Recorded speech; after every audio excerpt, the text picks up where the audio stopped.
Goiás. O Goiás abriu o placar no primeiro tempo, o Botafogo reagiu e ao menos empatou no segundo, mas não foi suficiente para ter aquela cara, aquele jeito de tranquilidade, com a chamada gordura, né, com boa vantagem na primeira posição. O Botafogo, nesse momento, tem 7 pontos em relação ao Bragantino, que é o segundo colocado. Ainda é uma considerável vantagem, mas o torcedor, obviamente, esperava mais. Até porque o Botafogo, com o resultado de hoje, chega a 4 rodadas do campeonato sem vencer, somou um dos últimos 12 pontos disputados. Aí está a tabela de classificação. Fogão na primeira posição, 7 pontos de vantagem para o Bragantino, 8 pontos de vantagem para Grêmio e Palmeiras, 9 pontos de vantagem se a gente observar o Flamengo, o quinto colocado. Esses são os 10 primeiros na tabela de classificação. Noite frustrante para o torcedor no Newton Santos, Vitor Birner. Tudo bem, Paulo? Boa noite a você, ao Jean, ao Elton, que ocupa a cadeira normalmente utilizada pelo professor Calçade, hein? Tá, de professor para professor. Professor para professor. Menos, por favor. Que estará em Fortaleza, né? E boa noite aos fãs do esporte. Falando do Botafogo, é um negócio meio complicado. Porque eu acho que o Botafogo conseguiu uma campanha merecida no primeiro turno, a melhor campanha da história dos pontos corridos, em jogos em que ele jogou melhor que os outros e ganhou, jogou um futebol parecido com o dos outros e ganhava, e jogava um futebol pior que o dos outros em algumas partidas e também ganhava. Né? Então, o que define isso, para explicar? Número de chances criadas, número de chances oferecidas. Tem a troca de técnico. E após a mudança de técnico, o Botafogo jogou melhor do que jogava antes, em algumas partidas. E o próprio treinador, incomodado com as críticas, deu entrevistas, algumas polêmicas, com as quais, respeito quem pensa de outra maneira, eu concordava.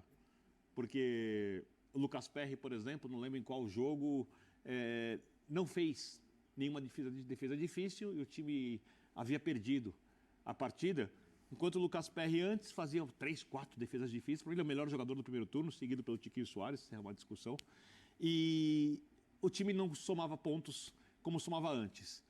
E aí veio a crise de confiança que eu vi hoje, né? Que a gente tem visto. O primeiro tempo do Botafogo muito nervoso, time muito nervoso. Você olha a escalação, você acha que se o Tiquinho tivesse em plena forma teria iniciado o jogo, mas você não tem muitas coisas ali para você olhar e falar assim, olha, é isso que devia acontecer, ou tá errado no Botafogo. Então, eu acho que o time precisa recuperar a frieza, jogar com mais paciência, entender que a fase ruim vai passar se o time jogar com frieza e adquirir paciência, porque 7 pontos ainda é uma vantagem muito grande do time na primeira colocação. O Bragantino está jogando melhor que o Botafogo, o Bragantino não tem pressão, mas o Botafogo continua ainda sem ter um candidato direto à disputa pelo título, porque ninguém, na verdade, se aproximou para tirar o título do Botafogo. Então, eu preciso que essa fase ruim, mental principalmente, seja administrada melhor de agora em diante. Tudo bem, Elton? Tudo bem, Paulo? Boa noite a você, os companheiros, fãs de esportes. Se a gente for olhar, o Botafogo, ele assumiu a liderança na terceira rodada. De lá não saiu mais. E aí a gente teve Fortaleza, que naquela rodada que o Botafogo assumiu era o vice-líder, o Palmeiras, o Grêmio, o Flamengo e agora o Bragantino. São 5 vice-líderes e o mesmo líder desde a terceira rodada. Na 11ª rodada, quando o Botafogo abriu esses mesmos 7 pontos que tem hoje de diferença do Grêmio, que naquele momento assumia a vice-liderança, estávamos falando da 11ª rodada. O Botafogo conseguiu uma sequência inversa a essa no início do campeonato. Então, o que eu vejo o Botafogo está passando por um momento ruim no campeonato que não foi diluído ao longo dele. Porque muitos times passaram por isso, mas perde um jogo, ganha 2, empata um jogo, fica 2, 3 jogos sem vencer e se recupera. O Botafogo teve uma sequência muito boa no início do campeonato que não diluiu esse momento ruim ao longo dele. Eu acho que compactou isso agora nesse momento do campeonato, o que permite ainda, e aí eu estou com o Birner, permite ainda o Botafogo a ter tranquilidade nessa reta final do Campeonato Brasileiro para administrar essa vantagem. Porque não são 7 pontos, né? São 8. O Botafogo tem 3 vitórias a mais do que o segundo colocado. Então, não é nem 7 pontos. O time precisa fazer os 7 mais 1 para ultrapassar o Botafogo e a cada rodada que passa, ele mantém pelo menos uma média de distância para o segundo colocado que tinha na 11ª rodada. 3 vitórias a mais, são 3? São 3 vitórias a mais. Então ele precisaria, né, o segundo colocado, fazer 7 pontos e mais um para ultrapassar o Botafogo no critério de desempate. São 3 rodadas. São 3 rodadas nessa reta final de campeonato. Então é um momento de oscilação que o Botafogo não viveu. Restando 13. Falta ainda o time, e a gente conhece os campeões, os grandes times, nesse momento de oscilação.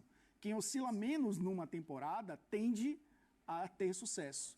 Você conhece quando o elenco é forte, quando o grupo é forte, quando a oscilação demora pouco. Está demorando um pouco mais do que o normal. Mas a gente não pode desconsiderar o recorte do início do campeonato, que foi o oposto desse, onde o time não oscilou. Foi um time regular para bem, agora está regular para mal. Eu acho que assim, a preocupação do torcedor do Botafogo, primeiro, é essa comparação com o primeiro turno extraordinário feito pelo time. A preocupação é a trocação de pontos, ela é natural a essa altura e que seja assim, pensa, imagino eu, o torcedor do Botafogo. O problema é 1 ponto em 12 disputados, né? Aí assim, mas ganha uma aqui, empata, aí perde 2, mas volta a vencer. Então, isso tudo assim, para quem conseguiu tudo que o Botafogo conseguiu no primeiro turno, é uma matemática para lá de bem-vinda. O que não pode é 1 ponto em 4 rodadas. Eu acho que isso preocupa um pouco. Pois é. Boa noite, Paulo. Boa noite, companheiros. O Elton, especialmente, né? Bom tê-lo na mesa. Não estão acostumados, né, Elton? Você, em geral, não está por aqui em São Paulo. Bom que você esteja aqui conosco. Cara, eu acho assim, não dá para desvincular esse momento negativo do Botafogo da tensão, do nervosismo, do temor que há e sempre houve em relação do torcedor do Botafogo em relação à possível fase negativa permitir uma aproximação intensa dos seus adversários, por conta de todo o histórico do tempo sem vencer o Campeonato Brasileiro, né? Pelo fato do Botafogo não ter um dos elencos melhores do futebol brasileiro e ter conseguido abrir a vantagem que abriu. Então, por isso eu sempre entendia a lógica do Botafogo de dizer, cara, eu vou realmente deixar a Sul-Americana um pouco de lado, vou focar tudo no brasileiro, porque não dá para querer ganhar tudo, né? Com o elenco que o Botafogo tem hoje, que é um bom elenco, mas talvez não esteja entre os melhores, você precisava focar no brasileiro. E aí acontece essa sequência de resultados negativos. A gente está falando de um Botafogo que vinha de 4 derrotas seguidas, né? Uma pela Sul-Americana com Defensa e Justiça, mas vinha de 4 derrotas seguidas e pegava em casa um time na zona do rebaixamento. É aquele jogo, eu acho, para você dizer, bom, agora vou afastar essa ideia que as pessoas estão tendo de que o Botafogo vai dar uma vacilada, vai dar uma rateada. Porque se você olhar bem, as derrotas no Brasileiro foram para o Flamengo, que é o melhor elenco do Brasil, apesar de tudo, né? Então, acho que é uma derrota que é compreensível. Para o Atlético, fora de casa, né? Inaugurando a sua arena, o segundo jogo da arena, né? Não me lembro agora. O primeiro foi contra o Santos. O primeiro com o Santos, isso. O segundo jogo da arena, mas uma empolgação ali. E depois um jogo com o Corinthians, no qual o Botafogo jogou um bom tempo com 1 a menos. Né? Fora de casa também o Corinthians na situação que estava. Então, acho que assim, embora 3 derrotas chame atenção para o líder do campeonato que tinha a vantagem que tinha, cara, dava para entender aquelas derrotas, mas hoje era dia de ganhar. E o Botafogo não ganhou. E talvez isso coloque uma pulga maior atrás da orelha do torcedor do que as derrotas que tinham acontecido até agora. Eu acho que tem muito do que o Birner falou. É verdade que o Botafogo, acho que somou pontos, venceu um monte de jogo. Em alguns jogou melhor, em outros não, e venceu todos os jogos na sequência. Mas também, se a gente olhar para essas 3 derrotas, não é que o Botafogo tenha jogado para perder tudo na sequência, né? Então, assim, os resultados que foram generosos na primeira parte do campeonato estão sendo cruéis com o Botafogo nessa segunda parte. E mesmo que hoje não tenha jogado bem, de fato, acho que não jogou bem, poderia ter vencido, né?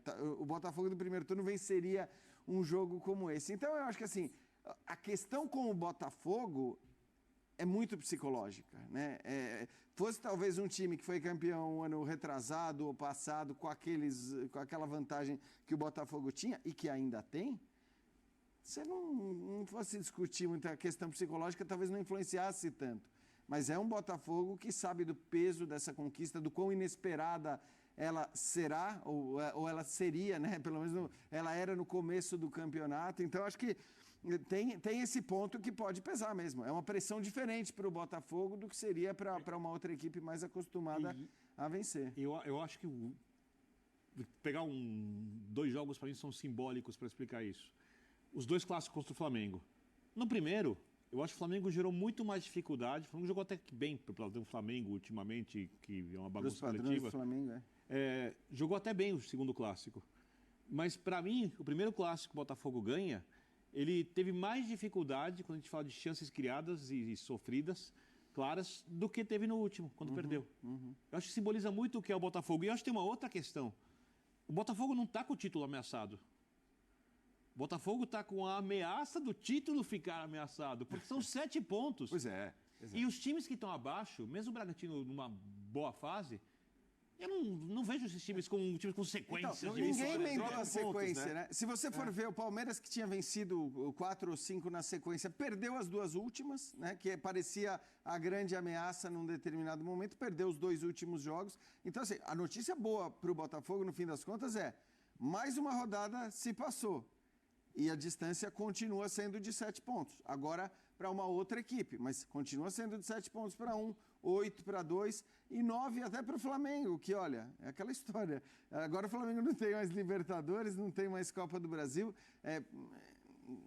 Mas vai ter que jogar mais do que jogou no final de semana para ganhar. Precisa jogar mais do que jogou no final de semana, claro. Senão não vai ameaçar. Claro.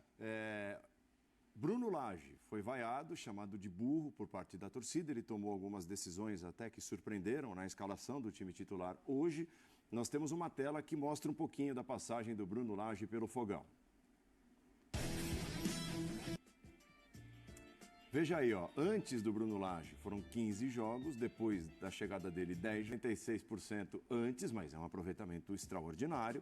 43% depois da chegada do Bruno Lage. Para um time campeão é pouca coisa, né? Ali é o número de gol por jogo, né? Diminuiu um pouquinho, e gol sofrido por jogo.